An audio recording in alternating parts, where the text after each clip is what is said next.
ಎಲ್ಲ ಆಸ್ಪಿರೆಂಟ್ಸ್ಗಳಿಗೂ ಕೂಡ ಕಾಡ್ತಾ ಇರುವಂತ ಒಂದು ಪ್ರಶ್ನೆ ಅಂತಂದ್ರೆ ನೋಟಿಫಿಕೇಶನ್ಸ್ಗಳು ಯಾವಾಗ ಆರಂಭ ಆಗುತ್ತೆ.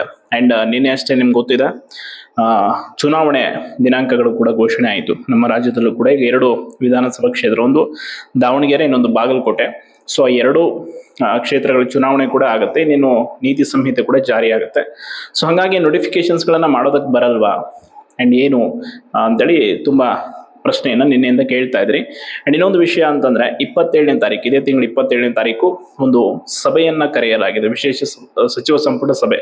ಕಾರಣ, ಒಳ ಮೀಸಲಾತಿಯ ಒಂದು ಏನ್ ಸಮಸ್ಯೆ ಇದೆ ಒಟ್ಟಾರೆ ಅದೆಲ್ಲವನ್ನ ಕೂಡ ಅವತ್ತು ಬಗೆಹರಿಸ್ತೀವಿ ಅಂತ ಹೇಳಿದ್ದಾರೆ. ಅಂಡ್ ಈ ಎರಡೂ ಚುನಾವಣೆ ನಡೆಯೋದ್ರಿಂದ ಹೊಸ ನೇಮಕಾತಿ ಅಧಿಸೂಚನೆಗಳನ್ನ ಮಾಡೋದಕ್ಕೆ ತೊಂದರೆ ಇದೆಯಾ ಇಲ್ಲವನ್ನೋದು ಮೊದಲ ಪ್ರಶ್ನೆ. ನೋಡಿ, ಅದು ನೋಟಿಫಿಕೇಶನ್ ಮಾಡುವಂಥದ್ದು ಈಗ ಸರ್ಕಾರದ ಮಟ್ಟದಲ್ಲಿ ನಿರ್ಧಾರ ಆಗುತ್ತೆ. ಅಂಡ್ ಚುನಾವಣಾ ಆಯೋಗಕ್ಕೆ ಅವಕಾಶವನ್ನು ಅಂದ್ರೆ ಪರ್ಮಿಷನ್ ತಗೊಳ್ಬೇಕಾಗತ್ತೆ. ಅಲ್ಲಿದ್ರೆ ಮೀನ್ಸ್ ಈಗ ಆಲ್ರೆಡಿ ನೋಟಿಫಿಕೇಶನ್ ಅಂತೂ ಆಗಿಲ್ಲ. ಈಗ 56,000 ಹುದ್ದೆಗಳನ್ನ ಭರ್ತಿ ಮಾಡ್ತೀವಿ ಅಂತ ಮೊನ್ನೆ ಬಜೆಟ್ ಅಲ್ಲಿ ಎಲ್ಲ ಹೇಳಿರುವಂಥದ್ದು. ಬಟ್ ಅದಕ್ಕೆ ಅವಕಾಶ ಕೊಡುವಂಥದ್ದು ಬಿಡುವಂಥದ್ದು ಅದು ಚುನಾವಣಾ ಆಯೋಗ ಯಾವ ರೀತಿ ಅವರ ಒಂದು ಸೂಚನೆ ಇರುತ್ತೆ ಏನು ಅನ್ನೋದ್ರ ಮೇಲೆ ಬಿಟ್ಟಿರುತ್ತೆ. ಅಂಡ್ ನೆಕ್ಸ್ಟ್ ಹೊಸ ನೋಟಿಫಿಕೇಶನ್ ಮಾಡಬೇಕು ಅಂತಂದ್ರೆ ಇವರು ಇನ್ ಕೇಸ್ ಈ ಏಪ್ರಿಲ್ ತಿಂಗಳ ಒಳಗಡೆನೆ ಅಧಿಸೂಚನೆಯನ್ನ ಹೊರಡಿಸಬೇಕು. ಇನ್ ಕೇಸ್ ಮೇ ಜೂನಲ್ಲಿ ಏನಾದರೂ ತಾಲೂಕ್ ಪಂಚಾಯತ್ ಜಿಲ್ಲಾ ಪಂಚಾಯತ್ ಎಲೆಕ್ಷನ್ಗಳು ನಿಗದಿ ಆಯಿತು ಅಂದ್ರೆ ಖಂಡಿತವಾಗಿ ಆ ಕಡೆ ಮತ್ತೆ ಒಂದು ತಿಂಗಳು ಯಾವುದೇ ನೋಟಿಫಿಕೇಶನ್ಸ್ಗಳನ್ನ ಮಾಡೋಕ್ಕಾಗಲ್ಲ. ಸರ್ಕಾರ ಈಗಲೇ ಕೂಡಲೇ ನಿರ್ಧಾರವನ್ನು ಕೈಗೊಂಡು ಏನಾದರೂ ಮಾಡಿದ್ರೆ ಖಂಡಿತವಾಗಿ ಸಾಧ್ಯ ಇದೆ. ಇಲ್ಲ ಇವರು ಒಳ ಮೀಸಲಾತಿ ವಿಷಯದಲ್ಲಿ ಇನ್ನೂ ಗೊಂದಲ ಬಗೆಹರಿಸ್ಕೊಂಡಿಲ್ಲ ಅಂತಂದ್ರೆ, ಈ 27ನೇ ತಾರೀಕು ಇರೋ ಮೀಟಿಂಗ್ ಕೂಡ ಯಶಸ್ವಿ ಆಗಿಲ್ಲ ಅಂದ್ರೆ ನೋಟಿಫಿಕೇಶನ್ಸ್ಗಳು ಮತ್ತಷ್ಟು ಡಿಲೇ ಆಗೋದಂತೂ ಖಚಿತ. ಯಾಕೆ ಅಂತಂದ್ರೆ ಈಗ ನೋಡಿ, ಅವಕಾಶ ಕೊಟ್ಟಿರುವಂಥದ್ದು 56,000 ಹುದ್ದೆಗಳನ್ನ ಮೊದಲ ಹಂತದಲ್ಲಿ ನಾವು ಭರ್ತಿ ಮಾಡ್ತೀವಿ ಅಂತ. ಇನ್ನೂ ಆರ್ಥಿಕ ಇಲಾಖೆ ಅನುಮೋದನೆ ಕೊಟ್ಟಿರುವ ಬೇರೆ ಬೇರೆ ಇಲಾಖೆಯ ಹಲವಾರು ಹುದ್ದೆಗಳಿದೆ. ಎಸ್ಪೆಷಲಿ KA ರೆಕ್ರೂಟ್ಮೆಂಟ್ಗಳು ತುಂಬಾ ಆಗೋದಿದೆ. KPSC ಬಿಡಿ, ಯಾವುದು ಕೊಡಲೇಬೇಡಿ ಅಂತ ಆಸ್ಪಿರೆಂಟ್ಸ್ಗಳ ಡಿಮ್ಯಾಂಡ್ ಇದೆ. ಯಾಕೆಂತಂದ್ರೆ ನೋಡ್ತಾ ಇದ್ರ ಈಗ ಕಳೆದ ಒಂದು ವಾರದಿಂದ ಬರೀ ಅದೇ ಕತೆ. KS PDO CTI ಎಲ್ಲವನ್ನ ಕೂಡ ಹುದ್ದೆಗಳನ್ನ ಮಾರ್ಕೊಂಡ್ಬಿಟ್ಟಿದ್ದಾರೆ. 50 ಲಕ್ಷ 60 ಲಕ್ಷ ಒಂದೊಂದು ಕೋಟಿ ಇರೋರೆಲ್ಲ ಜಾಬ್ ಮಾಡ್ಕೊಳ್ಳೋ ಹಾಗಿದ್ರೆ ಮತ್ತೆ 10 ವರ್ಷ 12 ವರ್ಷದಿಂದ ಓದ್ತಿರೋರು ಏನ್ ಮಾಡ್ಬೇಕು?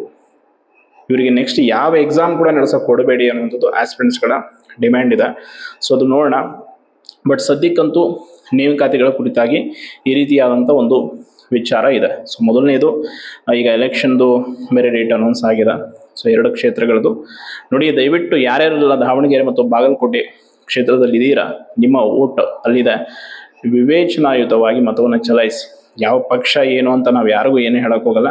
ಬಟ್ ನಿಮ್ಮ ಒಂದು ವೋಟಿಂಗ್ ಪವರನ್ನು ತೋರಿಸೋದಕ್ಕೆ ಒಂದು ಒಳ್ಳೆ ಅವಕಾಶ ಇದೆ. ಸರ್ಕಾರ ಏನು ಮಾಡಿದೆ, ಎಷ್ಟು ದಿನ ಆಟ ಆಡಿಸಿದೆ, ಯುವ ಜನತೆಯ ಉದ್ಯೋಗದ ಕನಸಿನೊಂದಿಗೆ ಇವರು ಆಟ ಆಡ್ತಾ ಇದ್ದಾರೆ. ಸೊ ಅದಕ್ಕೊಂದು ಒಳ್ಳೆ ಪಾಠವನ್ನು ಕಲಿಸುವಂಥ ಟೈಮ್ ಬಂದಿದೆ. ಸೊ ಕಲಿಸಿ. ಎರಡೂ ಅಂತವ್ರೆ, ನಾಟ್ ಓನ್ಲಿ ಆಡಳಿತ ಪಕ್ಷ, ವಿರೋಧ ಪಕ್ಷದವರು ಕೂಡ ಅವರೇ. ಅವ್ರು ಏನು ಮಾಡಬೇಕಾಗಿತ್ತು ಅವರು ಆ ಕೆಲಸ ಮಾಡದೇ ಇರೋದಕ್ಕೆ ಇವತ್ತು ಆಡಳಿತ ಪಕ್ಷ ಕೂಡ ಇಲ್ಲಿ ಅದೇ ಗೊಂದಲವನ್ನು ಮುಂದುವರಿಸ್ಕೊಂಡು ಹೋಗ್ತಾ ಇರೋದು. ಸೊ ಅದಕ್ಕೆ ಸರಿಯಾದ ಅವಕಾಶ ಇದೆ. ಒಳ್ಳೆ ವ್ಯಕ್ತಿಗೆ ಅಂದ್ರೆ ನಿಮ್ಮ ಒಂದು ಭಾಗದಲ್ಲಿ ಚುನಾವಣೆಗೆ ನಿಲ್ತಾರೆ. ಸೊ ಅಂತ ಒಳ್ಳೆ ಪ್ರಬುದ್ಧ ಜನಪ್ರತಿನಿಧಿಯನ್ನ ಆಯ್ಕೆ ಮಾಡುವಂಥದ್ದು ನಿಮ್ಮ ಕರ್ತವ್ಯ. ಅಂಡ್ ನೇಮಕಾತಿ ವಿಷಯದಲ್ಲಂತೂ ಸ್ಪಷ್ಟವಾಗಿ ಒಳ ಮೀಸಲಾತಿಯನ್ನು ಅನ್ವಯಿಸಿಕೊಂಡೇ ಮಾಡಬೇಕು ಅನ್ನುವಂಥದ್ದು ದೊಡ್ಡ ಮಟ್ಟದಲ್ಲಿ ಬಿಗಿಪಟ್ಟು ಇದೆ. ಈಗ ಒಂದು ಸಮುದಾಯದಿಂದ ಹೋರಾಟಗಳು ದಿನೇ ತೀವ್ರವಾಗ್ತಾ ಇವೆ. ಹಾಗಾಗಿ ಆಲ್ಮೋಸ್ಟ್ ಸರ್ಕಾರ ಒಳ ಮೀಸಲಾತಿ ವಿಷಯವನ್ನು ಕ್ಲಾರಿಫಿಕೇಶನ್ ಅಂದ್ರೆ ಅದರ ಕಂಪ್ಲೀಟ್ ಗೊಂದಲವನ್ನು ಬಗೆಹರಿಸಿಕೊಳ್ಳದೆ ನೇಮಕಾತಿಗಳನ್ನಂತೂ ಮಾಡೋದಕ್ಕೆ ಸಾಧ್ಯ ಇಲ್ಲ ಅನ್ನುವಂಥದ್ದು ಇದು 100ಕ್ಕೆ 100ರಷ್ಟು ಸತ್ಯ. ಸೊ ಅದಕ್ಕೆ ಸದ್ಯಕ್ಕೆ ಈ ಒಂದು ಮೀಟಿಂಗ್ ಏನಿದೆ 27ನೇ ತಾರೀಕು, ಅದು ತುಂಬಾ ಇಂಪಾರ್ಟೆಂಟ್. ಅವತ್ತು ಏನ್ ನಿರ್ಧಾರಕ್ಕೆ ಬರ್ತಾರೋ, ಯಾವ ರೀತಿ ಮನವೊಲಿಸ್ತಾರೋ, ಏನೇನು ಮಾಡ್ತಾರೋ, ಯಾವ ಒಂದು ಮೀಸಲಾತಿ ಬೇಸ್ ಮೇಲೆ ಅಂದ್ರೆ 15 ಮೇಲೆ ಮಾಡ್ತಾರೋ ಅಥವಾ 17 ಅಂದ್ರೆ ಈಗ 56-50 ಇದೆ. ಸರ್ಕಾರ ಏನೋ 50% ಮೇಲೆ ರೆಕ್ರೂಟ್ಮೆಂಟ್ ಮಾಡ್ತೀವಿ ಅಂತ ಹೇಳ್ಬಿಟ್ಟಿದ್ದಾರೆ. ಬಟ್ ಅಷ್ಟು ಸುಲಭ ಇಲ್ಲ. ಅಲ್ಲಿ 56 ಮೇಲೇನೆ ಮತ್ತೆ ನೀವು ಮಾಡಬೇಕು ಅನ್ನುವಂಥದ್ದು ಕೂಡ ಬಹುದೊಡ್ಡ ಒತ್ತಡ ಇದೆ. ಸೊ ಇವನ್ ದಲಿತ ಸಮುದಾಯ ಮತ್ತು ST ಸಮುದಾಯದವರು ಕೂಡ ಮೀಸಲಾತಿಯನ್ನು ಬಿಟ್ಕೊಡೋದಕ್ಕೆ ರೆಡಿ ಇಲ್ಲ, ಹೆಚ್ಚುವರಿ ಮೀಸಲಾತಿಯನ್ನ. ಸೊ ಅದರ ಪ್ರಕಾರ ಮಾಡಿ, ನಾಳೆ ಕೋರ್ಟಲ್ಲಿ ಏನಾದರೂ ಆದೇಶ ಆಗಲಿ ಅನ್ನೋ ರೀತಿ ಅವ್ರದ್ದು ಇದೆ ನಿರ್ಧಾರ. ಸೊ ಅದಕ್ಕೆ ಈ ಎರಡು ಸಮಸ್ಯೆ ನಡುವೆ ಸರ್ಕಾರ ಈಗ ಸದ್ಯಕ್ಕೆ ಸ್ಟಕ್ ಆಗಿದೆ. ನೋಡೋಣ 27ನೇ ತಾರೀಕಿನ ನಂತರ ಇವರು ಮಾಡಿಲ್ಲ ಅಂದ್ರೆ ದೊಡ್ಡ ಮಟ್ಟದ ಹೋರಾಟ. ಆಲ್ರೆಡಿ ಈಗ ಏನೋ ಗುಪ್ತಚರ ದಳದಿಂದ ಮಾಹಿತಿ ಹೋಗಿದೆಯಂತೆ ಸರ್ಕಾರಕ್ಕೆ. 27ನೇ ತಾರೀಕಿನ ನಂತರ ಇವರು ಏನೋ ಬಗೆಹರಿಸ್ಕೊಂಡಿಲ್ಲ ಅಂದ್ರೆ ರಾಜ್ಯಾದ್ಯಂತ ಉಗ್ರ ಹೋರಾಟಗಳು ಶುರುವಾಗ್ತವೆ. ಎಲ್ಲ ರಾಜ್ಯದ ಉದ್ಯೋಗಾಕಾಂಕ್ಷಿಗಳಿಂದ ಅನ್ನುವಂಥದ್ದು ಸ್ಪಷ್ಟವಾಗಿ ಮಾಹಿತಿ ಈಗ ಸರ್ಕಾರಕ್ಕೆ ತಲುಪಿದೆ. ಸರ್ಕಾರ ಅದನ್ನು ಕೂಡ ನೆಗ್ಲೆಕ್ಟ್ ಮಾಡಿದ್ರೆ ಖಂಡಿತವಾಗಿ ಅದಕ್ಕೊಂದು ಬೆಲೆ ಕಟ್ಟಬೇಕಾಗತ್ತೆ. ಯಾಕೆ ಅಂತಂದ್ರೆ ರಾಜ್ಯದ ಯುವ ಜನತೆಯ ಒಂದು ಉದ್ಯೋಗಾಕಾಂಕ್ಷಿಗಳ ಹೋರಾಟ ಇವತ್ತು ನಿನ್ನೆದಲ್ಲ. ನೋಡಿದಿರ, ಧಾರವಾಡದಲ್ಲಾಯ್ತು, ವಿಜಯಪುರದಲ್ಲಾಯ್ತು, ಎಷ್ಟೆಲ್ಲ ಹೋರಾಟ ಮಾಡ್ಕೊಂಡ್ ಬಂದ್ರು ಕೂಡ ಸರ್ಕಾರ ಸರಿಯಾಗಿ ಸ್ಪಂದಿಸ್ತಿಲ್ಲ ಅಂತಂದ್ರೆ ಈ ಒಳ ಮೀಸಲಾತಿಯ ಕುಂಟು ನೆಪವನ್ನು ಹೇಳ್ಕೊಂಡು ಪ್ರತಿದಿನ ಕೂಡ ಒಂದೊಂದು ಹೊಸ ಹೊಸ ಖ್ಯಾತಿಗಳನ್ನು ಸೃಷ್ಟಿ ಮಾಡ್ಕೊಂಡು ಹೋದ್ರೆ ಎಷ್ಟು ದಿನ ಅಂತ ಕಾಯೋಕ್ಕಾಗತ್ತೆ ಹೇಳಿ. ಈ ಕಡೆ KPSC ಅವರಿಗೆ ಪರೀಕ್ಷೆ ನಡೆಸೋಕೆ ಕೊಟ್ರೆ ಇರೋ ಬರೋ ಪರೀಕ್ಷೆಗಳನ್ನೆಲ್ಲ ಕೂಡ ಅಕ್ರಮ ಮಾಡಿ ಹುದ್ದೆಗಳನ್ನ ಮಾರಾಟ ಮಾಡಿ ಅಲ್ಲೂ ಕೂಡ ಪ್ರಾಮಾಣಿಕ ಮತ್ತು ಬಡ ಅಭ್ಯರ್ಥಿಗಳಿಗೆ ಅನ್ಯಾಯ ಮಾಡಲಾಗ್ತಾ ಇದೆ. ಅಂಡ್ ಇನ್ನೊಂದು ಈ ಕಡೆ ನೇಮಕಾತಿ ಮಾಡ್ತೀವಿ ಅಂತೇಳಿ ದಿನ ದಿನ ನಾಟಕವನ್ನ ಸರ್ಕಾರ ಮಾಡ್ತಾ ಇದೆ. 56% ಮೀಸಲಾತಿ ವಿಷಯದಲ್ಲೂ ಕೂಡ ಇನ್ನು ಕೋರ್ಟಲ್ಲಿ ಕೇಸ್ ನಡೀತಾ ಇದೆ. KS ನೇಮಕಾತಿ ಕೂಡ ಕೋರ್ಟಲ್ಲಿ ಕೇಸ್ ಇದೆ. ಸೊ ಇವೆಲ್ಲ ಒಟ್ಟಾರೆ ಒಂದು ಗೊಂದಲವನ್ನು ಸೃಷ್ಟಿ ಮಾಡಿ ಕುಂತು ಬಿಟ್ಟಿದ್ದಾರೆ ಅವರು.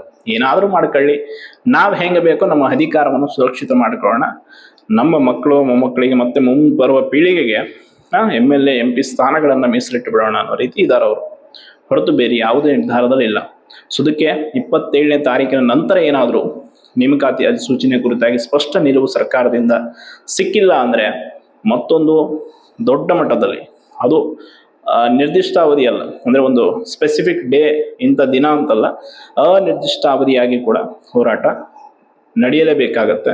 ಸೊ ಅದೇ ಅಂತಿಮವಾದಂಥ ಒಂದು ಹೋರಾಟ ಆಗಬೇಕು. ಈಗ ಎಲೆಕ್ಷನ್ ವಿಷಯದಲ್ಲಿ ಏನು ಇವರು ಜಿಲ್ಲಾ ಪಂಚಾಯತ್ ಮತ್ತು ತಾಲೂಕ್ ಪಂಚಾಯತ್ ಗ್ರಾಮ ಪಂಚಾಯತ್ ಎಲೆಕ್ಷನ್ಗಳದ್ದು ಸೊ ನಿರ್ಧಾರ ಮಾಡ್ತಾರೆ, ಅದು ಏನಾಗುತ್ತೆ, ಅಲ್ಲಿ ಚುನಾವಣಾ ಆಯೋಗದಿಂದ ಏನು ನಿರ್ಧಾರ ಬರುತ್ತೆ ಅನ್ನುವಂಥದ್ದನ್ನ ಕಾದು ನೋಡಬೇಕು. ಸೊ ಯಾರೆಲ್ಲ ಆಸ್ಪಿರೆಂಟ್ಸ್ ನೋಡಿ PC ಕೂಡ ತುಂಬ ಜನ ಕೇಳ್ತಾ ಇದ್ದಾರೆ, ರಿಕ್ರೂಟ್ಮೆಂಟ್ ಏನಾಗುತ್ತೆ, ಯಾವಾಗುತ್ತೆ ಅಂತ. PC ಮೊನ್ನೆಷ್ಟೇ ನೋಡಿದ್ರ, ರಿಸರ್ವ್ದು ಸಬ್ ಇನ್ಸ್ಪೆಕ್ಟರ್ ಅಂದರೆ KSRPದು ಬೇರೆ ಬೇರೆ ಎಲ್ಲ ಕೂಡ ಬಿಟ್ಟಿದ್ದಾರೆ, ವೇಕೆನ್ಸಿ ಲಿಸ್ಟ್ ಎಷ್ಟಿದೆ, ಯಾವ ಡಿಸ್ಟಿಕ್ ವೈಸ್ ಅಂತ. ಸೊ ಅದನ್ನು ನೋಡ್ಕೊಳ್ಳಿ, ತಯಾರಿ ಅಂತೂ ಮಾಡ್ತಾ ಇರಿ. ಬಟ್ ಪೊಲೀಸ್ ಇಲಾಖೆಗೆ ಕಾಯಂ ಏಜ್ ರಿಲ್ಯಾಕ್ಸೇಷನ್ ಸಿಗೋದು ಖಂಡಿತವಾಗಿ ಡೌಟ್ ಇದೆ. ಒನ್ ಟೈಮ್ ಏಜ್ ರಿಲ್ಯಾಕ್ಸೇಷನ್ ಖಂಡಿತವಾಗಿ ಸಿಗುತ್ತೆ. ಉಳಿದಂತೆ PSI ಎಲ್ಲ ನೇಮಕಾತಿಗಳ ಬಗ್ಗೆ ಕೂಡ ನಾನು ಆಲ್ಮೋಸ್ಟ್ ಮಾಹಿತಿಯನ್ನು ಕೊಟ್ಟಿದ್ದೀನಿ. ಇನ್ನು ಯಾವುದೇ ಒಂದು ಡೌಟ್ ಇದ್ದರೆ ಎಸ್ಪೆಷಲಿ ರೆಕ್ರೂಟ್ಮೆಂಟ್ ಕುರಿತಾಗಿ ಖಂಡಿತವಾಗಿ ತಿಳಿಸ್ತೀನಿ. ಆ್ಯಂಡ್ ಅದರ ಜೊತೆ PDOದು ಕೂಡ ಈಗ ತನಿಖೆಗೆ ಒಳಪಡಿಸ್ತೀವಿ, PDO CT ಇದೆಲ್ಲ KS ಅಂತ ಸರ್ಕಾರದಿಂದ ಏನೋ ಭರವಸೆ ಸಿಕ್ಕಿದೆ ಅಷ್ಟೇ. ಬಟ್ ಅದಿನ್ನೂ ಯಾವ ರೀತಿ ತನಿಖೆ ಮಾಡ್ತಾರೆ, ನಿಜವಾಗ್ಲೂ ತನಿಖೆ ಮಾಡ್ತಾರಾ ಅಥವಾ ಸುಮ್ಮನೆ ಏನೋ ಹೇಳಿಬಿಟ್ಟು ಮುಂದಕ್ಕೆ ಹಾಕ್ತಾರೋ ವಿಷಯ ಅನ್ನುವಂಥದ್ದು ಗೊತ್ತಿಲ್ಲ. ಒಟ್ಟಾರೆ ಹೇಳಿದಾರಷ್ಟೇ, ತನಿಖೆಗೆ ನಾವು ಒಳಪಡಿಸ್ತೀವಿ, ಎಸ್ಪೆಷಲಿ PDOದು ಅಂತೇಳಿ ಪ್ರಿಯಾಂಕ್ ಖರ್ಗೆ ಅವರು ಹೇಳಿರುವಂಥದ್ದು. ಬಟ್ ಅಕ್ರಮ ಅಂತೂ ಮಾಡಿದ್ದಾರೆ, ದೊಡ್ಡ ಮಟ್ಟದಲ್ಲಿ ಮಾಡಿದ್ದಾರೆ, ಸಣ್ಣ ಪ್ರಮಾಣದಲ್ಲ. ಇಡೀ ಒಂದು ಕಾಲೇಜಿನ ಪ್ರಿನ್ಸಿಪಾಲ್ರನ್ನೇ ಒಳಗೊಂಡಂತೆ ಅಕ್ರಮವನ್ನು ಎಸಗಿದ್ದಾರೆ ಅಂತಂದರೆ ಎಷ್ಟರ ಮಟ್ಟಿಗೆ ಈ ಒಂದು KPSCಯಲ್ಲಿ ನೇಮಕಾತಿಗಳ ಒಂದು ಕುರಿತಾಗಿ ಅಪಸ್ವರ ಆಲ್ರೆಡಿ ಇದೆ, ಮತ್ತಷ್ಟು ಇವರು ಮಾಡ್ಕೊಂಡು ಹೋಗ್ತಾ ಇದ್ದಾರೆ. ಸೊ ಒಟ್ಟಾರೆ ನೇಮಕಾತಿ ಕುರಿತು ಆ್ಯಂಡ್ ಉಳಿದೆಲ್ಲ ವಿಚಾರಗಳ ಕುರಿತು ಮಾಹಿತಿಯನ್ನು ಹಂಚ್ಕೊಂಡಿದ್ದೀನಿ. ಧನ್ಯವಾದ.